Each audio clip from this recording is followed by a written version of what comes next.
The tradition here is to win, and that's what the expectation is. When people think of Edna, one of the main things people think of is football.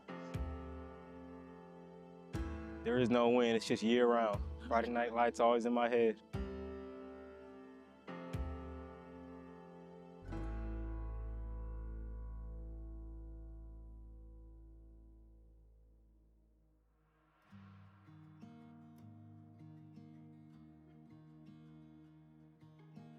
Everybody in this town supports athletics. Our admin supports athletics, the school board does, and the town, and they want our athletic program to be successful in all of the sports. And, you know, we have a good turnout. I mean, you saw it just for the little pre-athletic track meet, the amount of parents in the stands. The crowd here for the elementary field day will be packed here at the Cowboy Stadium. And that just shows the community support within our athletic program.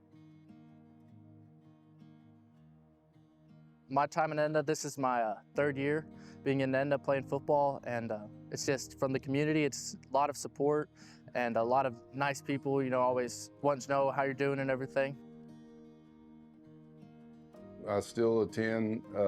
In fact, we went to 3 games this past year, even though I'd already retired. The year before, of course, I was coaching here.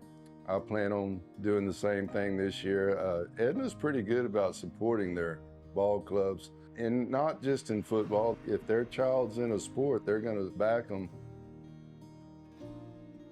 Well, in Edna, we grew up around a supportive community, and there was always people around you. You were never alone.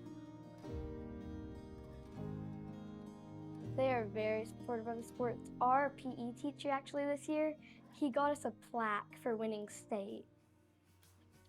Let's go, guys, let's go. The football life here at Edna's been good. Right now in off season, what we do here is we lift weights in the morning at 6:30. We go to about 7:20.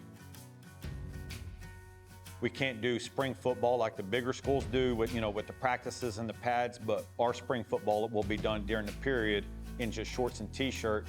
And so we'll do that here in about 30 minutes. And today will be a defensive day for us.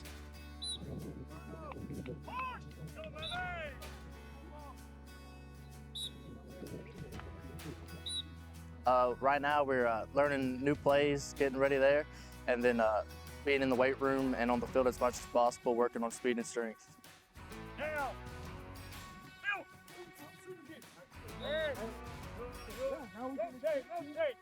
Football to me is discipline. Waking up whenever you don't want to or going straight to work.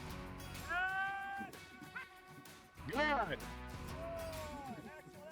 Here at Edna, the kids are great. They're hard workers. This is a blue-collar community, so the work ethic is, just passed down from the parents, because our parents work hard, and it's instilled with the kids, and, and it shows. There's not a lot of places you could get the amount of participation we have in the morning, and it's just not with our football kids. We have other sports in there with our boys' athletics, lifting in the morning at 6:30.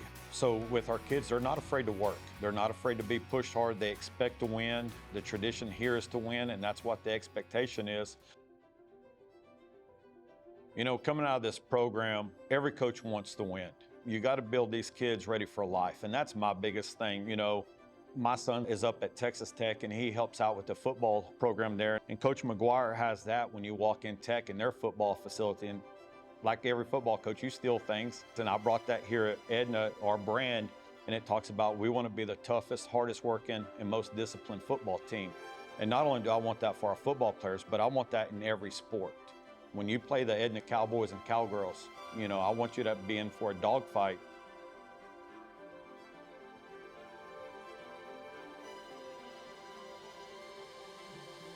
When you get those 3 characteristics right there, I think it'll help you in life. As I tell kids all the time, life is going to throw you challenges, personal, in your job, all of that. And the way you compete in athletics is the way you're going to respond to things as you get older in life. And I think if you have those 3 characteristics and taught to you, it's going to help them deal with those issues as they become adults. Had this wall done this past summer. It talks about our brand of being the toughest, hardest working, most disciplined teams out there. We have a a quote from David Vincent talking about what a cowboy does when he joins a brand and that you ride for it. And I just think it's fitting that you ride for a brand when you're a cowboy and a cowgirl. The things I want people to know about my program, you know, and I tell the kids this, if you do the little things, the winning's gonna come. We're gonna do things the right way. There's been a lot of success here across all the sports, boys and girls here. 2 state titles in track, and there you go. We're having a pre-athletics track meet, and we're having an elementary track meet next week. So, I mean, it starts at a young age here in Edna, and that's what makes this community special. I mean, it starts young. They have a big commitment. We have a lot of late night games where my dad gets off work early to come to those, and they put in a lot of money to buy me all this stuff. During Friday Night Lights, of course, we all feel pressure, but it's how you handle it. And whenever it comes to the pressure, I get excited, and it just makes me want to go out there and attack it more. I think my best memories of those years was the camaraderie. I mean, everybody got along so well. It didn't matter what color, race, religion you were, we were all like one, and we still are that way. Some of my best friends right now to this day came off of that team, and I still stay real close to them. Football was, you know, the big, you know, emphasis at the time. That's what we did. What's pretty cool here at Edna, like on the boys side, I have 3 or 4 coaches who played here who are up on the wall. One of them is this young man here. We give him a hard time, but he was an all-state linebacker in 2012. I have 4 coaches who are up here. This is the one that a lot of people want to come by and look at. There's Stone Cold Steve Austin. But it's pretty cool that the kids, you know, and that's what we tell them, like they want to be on those awards in there. Well, we want you to be all-state. We want you to go to college and get your picture up here. And as you can see, we got 2 more rows that we've got to fill in.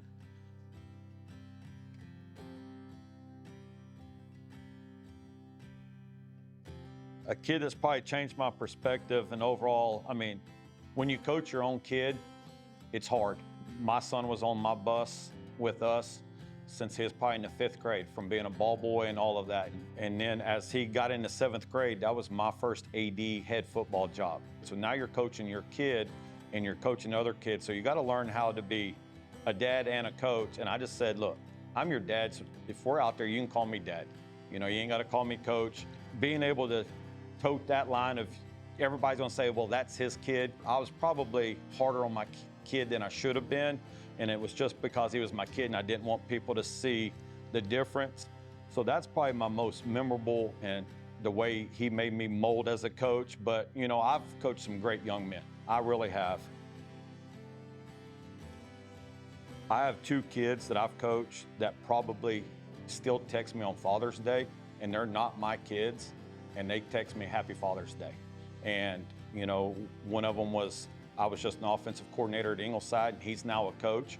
Marquise Burrell, he's into the coaching profession. And then the quarterback I had at our Edna's rival school, where I used to coach at Industrial, Matthew Davis, he texts me every Father's Day and tells me Happy Father's Day. So I think the relationship I had with those 2 kids, of being their coach, and I was hard on those 2 kids because they were, you know, some of the best football players I've coached, and you've got to be harder on your best so everybody else knows you know, you can treat everybody the same. And for those 2 kids to respond the way they do, and I mean, 49 years old, and these 2 kids, they have their own dads and stuff like that, and they got great parents, but for them to text me that on Father's Day, it means a lot.